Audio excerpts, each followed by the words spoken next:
దేత్రముండా ఎలాంటి బట్టలు ఎందుకు వేసుకుని కాస్త మంచి వేసుకోవచ్చుగా. హాయ్ డార్లింగ్స్ అందరికీ. ఒకసారి అయితే ఈ వీడియోని అయితే ఫుల్గా చూడండి. కాంట్రవర్సీ ఒకటి నడుస్తుంది కదా, ఏంటి శివాజీ గారు స్టేజ్ మీద ఎక్కి ఒక మాట అన్నారు. కానీ మీ అందం చీరలోనూ మీ అందం నిండుగా కప్పుకునే బట్టల్లోనే ఉంటుంది తప్పితే సామాను కనపడే దాంట్లో ఏముండదమ్మా. అవి వేసుకున్నంత మాత్రాన చాలా మంది చూసినప్పుడు నవ్వుతూ అంటారు కానీ దేత్రముండా ఎలాంటి బట్టలు ఎందుకు వేసుకుని కాస్త మంచి వేసుకోవచ్చుగా, బాగుంటావు కదా అనాలనిపిస్తుంది, లోపల అనలేము. బట్ ఆ మాట పక్క నుంచి చాలా మంది అంటారు, అందరూ ఇండైరెక్ట్ గా అంటారు. ఈయన డైరెక్ట్ గా స్టేజ్ మీద అన్నారు. పెద్ద గింజుకొని అయితే అవసరం లేదు. నేనెందుకు అందులో లాగాను, మిమ్మల్ని ఏమన్నా అన్నానా అంటే నేను కూడా హీరోయిన్. అనసూయ గారు మిమ్మల్ని ఎవరండి హీరోయిన్ గా ఉంది? హీరోయిన్ గా ఏమైనా సినిమాలు చేశారా? చేయలేదు కదా.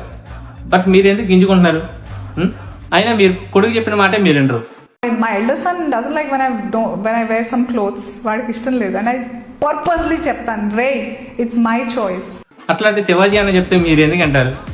ఆయన ఏదో స్టేజ్ మీద 4 మంచి మాటలు చెప్పాలని చెప్పేసి చెప్పారు. ఓకేనా, మొన్న జరిగిన రాజాసాబ్ ఈవెంట్లో ఇట్లా జరిగింది కాబట్టి చెప్పారు. రాజాసాబ్ ఈవెంట్లోనే కాదు, బట్ హీరోయిన్లు అందరూ ఇట్లా వేసుకురావద్దు అని చెప్పి ఒక మంచి మాట చెప్పారు. మీరు ఎందుకు అంత ఇది అవుతున్నారు? ఓకే, మీరు అంత గింజుకోవసం లేదు. జస్ట్ శివాజీ అన్నకి సపోర్ట్ చేస్తే కామెంట్ అయితే చేయండి. నేనైతే శివాజీ అన్నకే సపోర్ట్ చేస్తున్నా. మళ్ళీ నెక్స్ట్ వీడియోలో కలుసుకుందాం. జై హింద్. స్త్రీ అంటే ప్రకృతి, ఎంత అందంగా ఉంటే అంత గౌరవం పెరిగిద్ది.